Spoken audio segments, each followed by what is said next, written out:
Have you ever missed a step in something you've done 1,000 times? Forgot to lock the door, left the oven on, or overlooked a tiny detail that later became a disaster? Now imagine you're a surgeon, a pilot, or an engineer. One missed step, and the cost is not a burnt pie, it's a life. Welcome to Guide to Reads, where we explore books that illuminate, challenge, and sometimes quietly transform us. Today, we open the pages of the Checklist Manifesto, a book that tells a surprisingly human story behind an unlikely hero, the checklist. Dr. Atul Gawande, a world-renowned surgeon and thinker, takes us through hospitals, skyscrapers, and airplane cockpits to show how getting things right in an increasingly complex world isn't about brilliance, but about humility, discipline, and systems that catch us when memory fails. This isn't just a book about productivity or tools. It's a meditation on why we fail and how we can choose to fail less. So, grab a pen and maybe start a checklist. Because what you're about to hear could save more than just your day. It might just reshape the way you work, live, and lead. Chapter 1. The Problem of Extreme Complexity. We live in a world where the volume and complexity of knowledge has exceeded our ability to deliver it consistently, safely, or correctly. Atul Gawande. Imagine being a surgeon in the operating room. The patient is on the table, anesthesia is administered, and dozens of variables begin to spin into motion. Instruments, blood pressure, allergies, unexpected complications, all dance in a silent orchestra of life and death. Even for the most experienced hands, something can go wrong. Now zoom out. That same complexity exists in aviation, where a single missed gauge check can end hundreds of lives. It exists in finance, where a forgotten protocol can cost billions. In construction, software, governance, complexity is everywhere. Gawande opens his book with a sobering observation. We are not failing because we don't know enough. We're failing because we cannot consistently apply what we already know. And therein lies the crisis and the seed of the solution. He invites us to reframe the problem, not as one of ignorance, but of ineptitude. Not a lack of skill, but a lack of system. The world is too complex for any one expert to hold it all. What we need, he suggests, is a simple tool to tame the chaos, one that protects us not from stupidity, but from our own limitations. And that tool is the checklist. It's not glamorous, it's not sexy, but it is powerful. And this chapter sets the stage for just how life-saving it can be. Toitiu, the checklist. Under conditions of complexity, not only are checklists a help, they are required for success. Let me tell you a simple story. In 1935, the U.S. Army held a competition to choose its next bomber. Boeing introduced a powerful prototype, sleek, fast, with long-range capabilities. But during a test flight, tragedy struck. The plane crashed, not due to engine failure or a flaw in design. No, it was pilot error. The aircraft was too complex to fly, and so the military turned to a surprising solution, a checklist, a simple piece of paper with steps like release the brakes, adjust the stabilizer, lock the elevator controls. Mundane? Maybe. Life-saving? Absolutely. With the checklist, Boeing's plane flew over 1.8 million miles without a single accident, and the model went on to dominate World War II. That moment became a symbol of something deeper. The recognition that human memory and attention are fallible, especially in complex environments. Gawande saw this firsthand in surgery. Highly trained professionals forgetting simple things. Did we check for allergies? Did we verify the surgical site? Did we give the antibiotic? Each step is basic, yet in the chaos of pressure, any one of them can be missed. And the consequences? Catastrophic. But here's the insight that this chapter brings. A checklist doesn't diminish the expert. It protects the expert. It frees the mind to focus on the unexpected because the expected has already been handled. Gawande explores how checklists are being used not just in aviation or medicine, but in investment firms, construction, even restaurant kitchens, and a safeguard against failure. And the key? It's not just a list, it's discipline. Discipline to pause, to verify, to communicate. So in a world where success is too often left to chance or personality, the checklist becomes a kind of ritual, one that ensures we do not forget the basics, even when facing the extraordinary. 3. The end of the master builder. The most common form of complexity in modern work is not technical, it's collaborative. Let's begin with an image. Picture the ancient world, a cathedral being raised into the sky, or a pyramid defying time. These were the achievements of a singular mind, the master builder, one person at the helm, overseeing every detail. Design, material, construction, direction. It was the age of the genius, of total control. But today, we live in a world no single person can master. Take the Burj Khalifa, the tallest structure humanity has ever built. Over 12,000 workers, 100 subcontractors, and dozens of engineering disciplines came together to make it rise from the desert. No master builder could comprehend all of it, because complexity has outgrown individual mastery. That's the central argument in this chapter. We've reached the end of the era where one person can hold all the answers. Now, success depends not on genius, but on systems. Atul Gawande uses the world of construction to demonstrate this shift.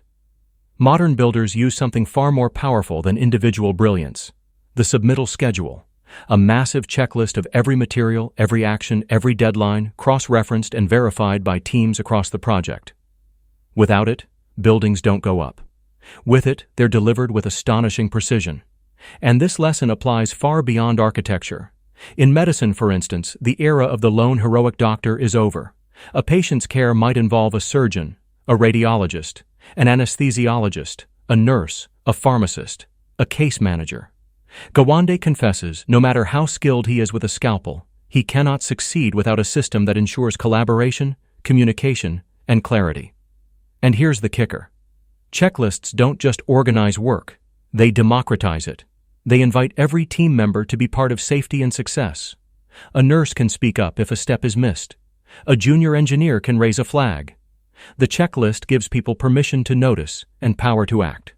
So this chapter asks us to let go of the myth of the solo expert, to embrace a new hero, the humble, systematic team player who knows that greatness now belongs to those who coordinate, not just those who command. For the idea. The checklist gets the dumb stuff out of the way, the routines your brain shouldn't have to occupy itself with, and lets you focus on the hard stuff.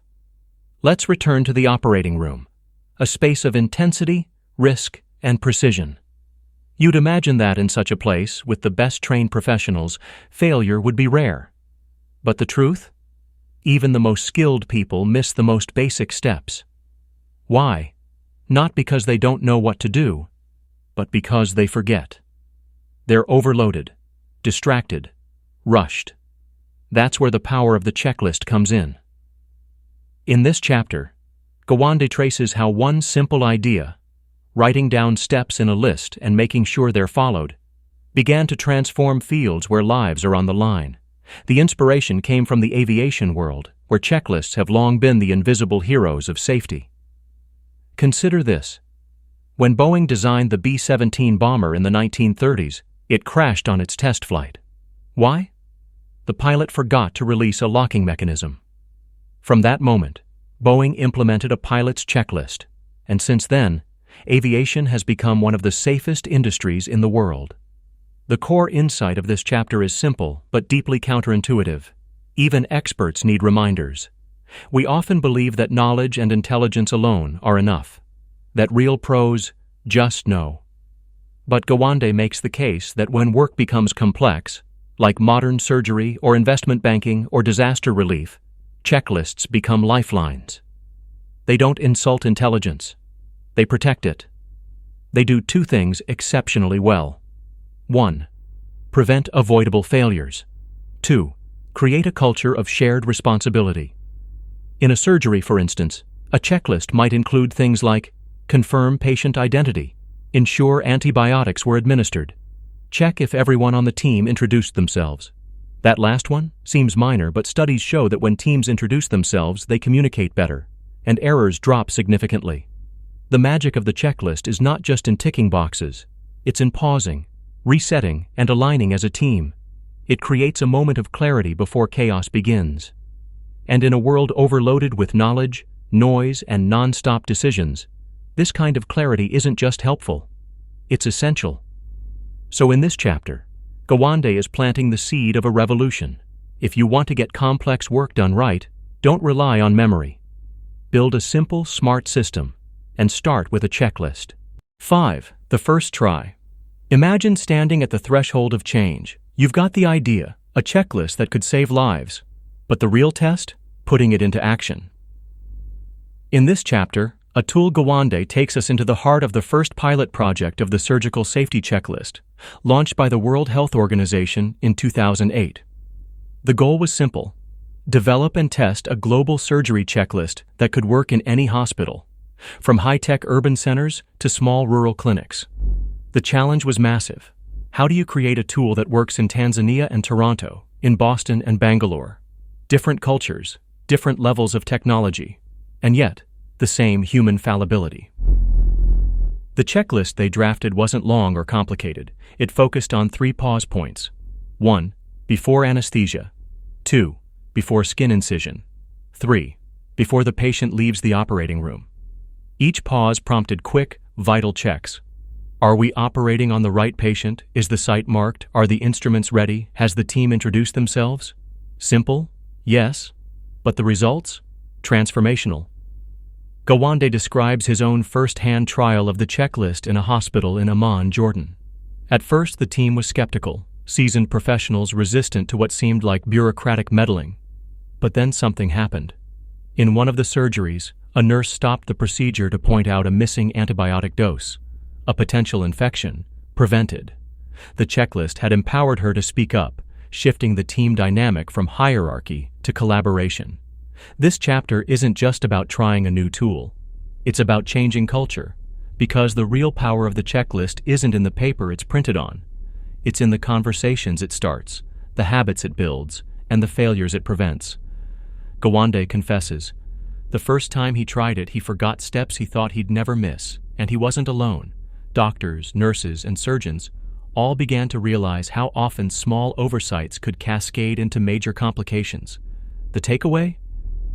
No one is too skilled for a checklist. Every life is too valuable to gamble on memory, and so with this first try, the experiment had begun. Not just with tools, but with trust, communication, and the quiet courage to admit that we all need help remembering what really matters. The checklist factory. What if the secret to excellence wasn't brilliance or experience, but the humble power of preparation? In this chapter, Gawande takes us deep into the beating heart of an industry that runs on precision, coordination, and zero room for error: aviation. And he introduces us to the quiet geniuses behind the scenes. Not pilots, not engineers, but the people who design checklists. That's right. There's an entire institution dedicated to crafting, refining, and testing checklists, the Boeing Corporation. Their philosophy? When lives are on the line, no detail is too small to overlook. And no task, no matter how routine, should be trusted to memory alone. We meet Daniel Borman, a checklist mastermind at Boeing. His mission? Create checklists that work in the real world, under pressure, in emergencies, when adrenaline clouds judgment and time runs out. And what Borman discovered is both simple and profound. A checklist must be precise but not overwhelming, concise yet thorough, and most of all, it must be usable under duress. Gawande draws parallels between the cockpit and the operating room. Both are high-stakes, fast-paced, and full of complex variables. And yet medicine lagged far behind aviation in adopting structured protocols like checklists. Why? Because doctors weren't trained to follow scripts. They were trained to think, decide, and lead. But Borman's checklists didn't undermine expertise. They supported it. They served as discipline tools, not dumb guides. In fact, Boeing's pilots often write their own checklists, testing them in simulations, refining them after real-world feedback, and constantly asking, does this help me focus when everything's falling apart? Gawande begins to realize that medicine needs this same approach. Custom checklists made by practitioners, field-tested, not just boardroom-approved, and most importantly, adaptable to the context. This chapter is where the manifesto starts to bloom. The checklist isn't a cold bureaucracy. It's a craft, a tool forged by trial and error, human insight, and above all, respect for complexity. Because in a world that's increasingly complicated, where one slip can cost a life, a well-made checklist is not a crutch. It's a lifeline. 7. The test, the Checklist Manifesto by Atul Gawande.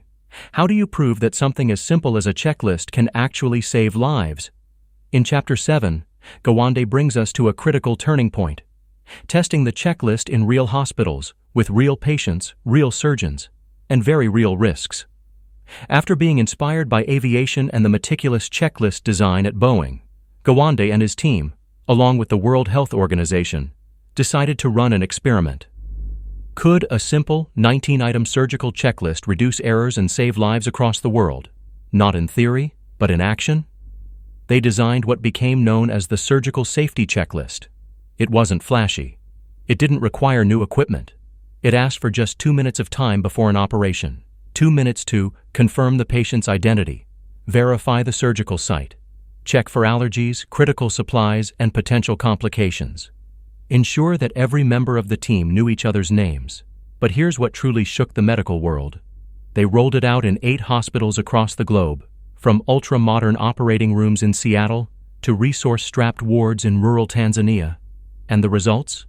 Deaths fell by 47%, complications dropped by more than a third. Infections, miscommunications, surgical errors, all significantly reduced. It worked. It worked everywhere.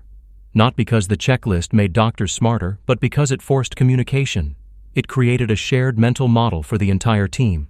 It helped professionals slow down and focus, even in high-pressure situations. And most profoundly, it gave everyone, from senior surgeons to junior nurses, a voice. Gawande realized this was more than a tool.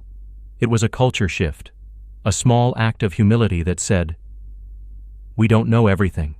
We can forget. We can make mistakes. Let's help each other prevent them." The checklist was not a test of memory. It was a test of discipline, a test of whether we're willing to pause, prepare, and protect lives, even when we think we've done it 1,000 times before. And in that test, the results spoke louder than any theory could. 8. The Hero in the Age of Checklists. The Checklist Manifesto by Atul Gawande. Once upon a time, the image of the ideal professional, the hero, was the lone genius. The brilliant surgeon who could cut through any crisis. The expert pilot who could land a plane in a storm. The top lawyer who could argue a case with nothing but their memory and skill. But in this chapter, Gawande challenges that myth and asks, in an age of overwhelming complexity, is individual brilliance enough? We live in a world where no one person can hold all the knowledge anymore. Medicine, aviation, construction, finance, every field has become a labyrinth of details, systems, protocols, and unforeseen risks. The true danger today is not ignorance, it's ineptitude. Not that we don't know what to do, but that we fail to do what we know, consistently. And this is where the checklist revolution begins to change the very definition of heroism.